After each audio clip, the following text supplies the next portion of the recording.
सोचिए आपके पास हजारों रिकॉर्ड हैं और आपको सिर्फ एम्प्लॉय आईडी या प्रोडक्ट कोड के बेसिस पे किसी एक रिकॉर्ड का डिटेल्स तुरंत चाहिए। क्या आप मैनुअली सर्च करेंगे? बिल्कुल नहीं। इस वीडियो में हम एक्सेल के VLOOKUP फंक्शन का यूज़ करके सेकेंडों में डेटा लुकअप करना सीखेंगे। तो चलिए वीडियो स्टार्ट करते हैं।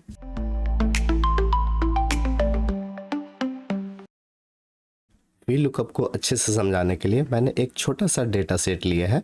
आप अगर किसी कंपनी या ऑर्गेनाइजेशन में जब काम करेंगे तो वहाँ पे संख्या लाखों और हज़ारों में हो सकता है। प्रोसेस सेम होगा। अच्छे से समझ में आया इसीलिए मैंने छोटा सा डेटा सेट लिया है। अब हमारा यहाँ पे डिमांड ये है कि यहाँ पे हम कोई भी आईडी टाइप करें तो उसका प्राइस पता चल जाना चाहिए। ये देखिए यहाँ पे आईडी है, प्रोडक्ट नेम है, प्राइस है और सारी डिटेल्स है। हमें सिर्फ यहाँ पे प्राइस चाहिए और इसके बाद हम लोग सीखेंगे कि हम मल्टीपल डिटेल्स को भी कैसे VLOOKUP के थ्रू फाइंड करते हैं। यहाँ पे प्रोडक्ट आईडी डालेंगे, सारा रिकॉर्ड एक बार में निकल जाएगा। तो सबसे पहले देखते हैं सिंगल लुकअप, उसके बाद देखेंगे मल्टीपल लुकअप। तो यहाँ पे एक आईडी हम डाल रहे हैं P103 और इसका हम प्राइस चाहते हैं। तो यहाँ पे हम एक फंक्शन लगाएंगे, इक्वल की टाइप करेंगे और लिखेंगे VLOOKUP। इस तरह से जैसे लिखेंगे आपके सजेशन लिस्ट में आ जाएगा। टैब की प्रेस करेंगे, ऑटोमेटिक वो फंक्शन सिलेक्ट हो जाएगा। अब फंक्शन को अच्छे से समझने के लिए और आप इसे जल्दी भूले ना, इसके लिए आपको इसके आर्गुमेंट को समझना बहुत ज़रूरी है। लुकअप वैल्यू में हमारे पास जो आर्गुमेंट है वो है lookup value, table array, column index number और रेंज लुकअप। रेंज लुकअप आपका ऑप्शनल है। जो आर्गुमेंट आपका ब्रैकेट में देता है, जैसे देखिए यहाँ पे ब्रैकेट में है तो ये ऑप्शनल है। आप इसे देना चाहेंगे दे सकते हैं, नहीं भी देना चाहते हैं तो कोई दिक्कत नहीं है। यहाँ पे मैं यूज़ करूँगा लुकअप वैल्यू, टेबल एरे और कॉलम इंडेक्स। इसी से ही सारा काम आपका हो जाएगा। यहाँ पे पहले बात करते हैं लुकअप वैल्यू का। तो ये वाला सेल हमारा होगा लुकअप वैल्यू। लुकअप वैल्यू वो होता है जिसके हेल्प से हम अपने डेटा को ढूंढना चाहते हैं। तो ये हमारा हो गया लुकअप वैल्यू, कॉमा देंगे। अब सेकंड आर्गुमेंट हमारा है टेबल एरे। ये जब डेटा के आधार पे ढूंढेगा तो कहाँ पे ढूंढेगा, वो रेंज हो गया हमारा टेबल एरे, यहाँ से यहाँ तक। अब आपको यहाँ पे ढूंढना है प्राइस, तो आप यहाँ से यहाँ तक भी दे सकते हैं। आप स्टॉक को नहीं भी लेंगे तो कोई दिक्कत नहीं है, लेकिन अगर आपको स्टॉक चाहिए तो रेंज आपको यहाँ से यहाँ तक भी देना होगा। हम लोग यहीं तक सिलेक्ट करते हैं और उसके बाद देंगे कॉमा। कॉमा देने के बाद हमारा है कॉलम इंडेक्स नंबर। मान लीजिए ये डेटा हमें इस कॉलम में देखना है तो ये देखेगा 103 यहाँ पे मिलेगा। अब जब मिल जाएगा तो इसके आधार पे कौन से कॉलम का डेटा हमें चाहिए, प्रोडक्ट नेम चाहिए, कैटेगरी चाहिए, ब्रांड चाहिए या फिर प्राइस चाहिए। तो अभी के सिचुएशन में हमें चाहिए प्राइस, तो प्राइस का कॉलम नंबर देंगे। अब ये कॉलम नंबर क्या होता है, जैसे ये कॉलम नंबर 1 है, ये नंबर 2 है, 3, 4 और ये 5। तो यहाँ पे आपको सिर्फ 5 लिखना है।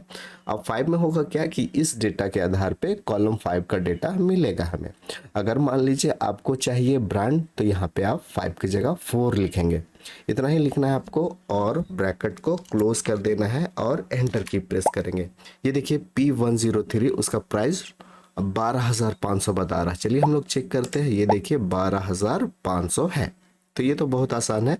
अब हम लोग देखते हैं मल्टीपल VLOOKUP कैसे करते हैं। हम चाहते हैं कि यहाँ पे जो प्रोडक्ट आईडी लिखे उसके हेल्प से हमें हर कॉलम का डिटेल्स पता चल जाए, product name, category, brand, price और स्टॉक। तो चलिए ये भी कर लेते हैं। यहाँ पे टाइप करते हैं 105 ऐसे एग्जाम्पल के लिए और यहाँ पे हम लोग पहले लिखेंगे इक्वल की प्रेस करेंगे और लिखेंगे VLOOKUP। ये देखिए आ गया।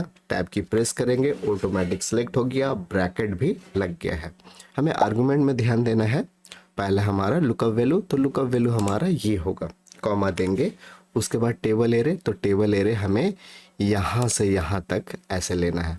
आप हेडिंग को चूज़ कर सकते हैं और नहीं भी चूज़ कर सकते हैं। आप हेडिंग को ऐसे तरह चूज़ कर ले, कोई दिक्कत नहीं है। उसके बाद हमें देना है कॉमा, उसके बाद है कॉलम इंडेक्स नंबर। तो देखते हैं हमारा ये जो प्रोडक्ट नेम है उसके लिए कॉलम इंडेक्स नंबर कितना है। तो ये है 1 और ये है 2 में ही आ गया। तो यहाँ पे हमें 2 देना है और उसके बाद हमें करना है कॉमा। उसके बाद यहाँ पे लुकअप रेंज जो है वो आप दे दें, ऐसे 0 आप दे सकते हैं। 0 जब आप देते हैं तो एग्जैक्ट मैच करता है। एग्जैक्ट मैच मतलब कि 105 ही होना चाहिए तो ही डेटा आपका फाइंड करेगा और दूसरा रिकॉर्ड रहेगा तो फाइंड नहीं करेगा।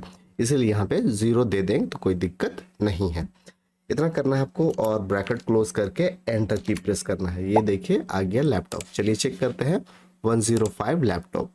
अब इसके आधार पे हम चाहते हैं कि और भी डिटेल्स पता चले, तो इसको हम लोग इस तरह से ड्रैग करेंगे तो होगा क्या कि डेटा जो है वो थोड़ा सा मिसमैच हो सकता है। क्या मिसमैच होगा? अब चलिए यहाँ पे देखते हैं स्टॉक में 45 है कि नहीं।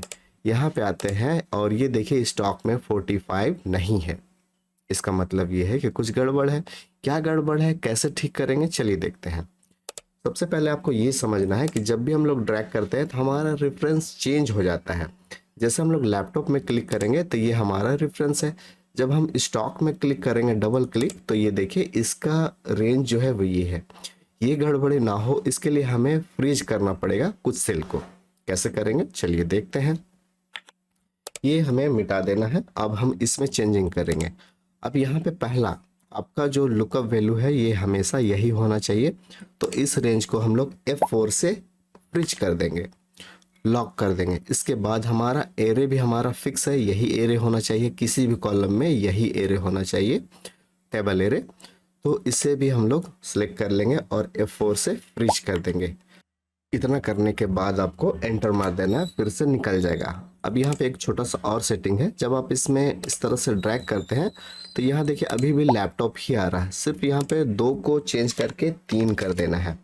फिर से जब आप इसे खींचेंगे इस तरह से तो देखिए यहाँ पे सिर्फ 3 ही आ रहा है। यहाँ पे 3 को चेंज करके 4 कर देना है। ये देखिए आ गया। फिर से अब हम लोग इस तरह से खींचेंगे तो यहाँ पे हम लोग देखेंगे कि फिर से अभी यहाँ पे 4 ही आ रहा है, क्योंकि ये ऑटोमेटिक चेंज नहीं हो रहा है। इसको चेंज कर लेते हैं 5 में। प्राइस हमारा हो गया 55,000।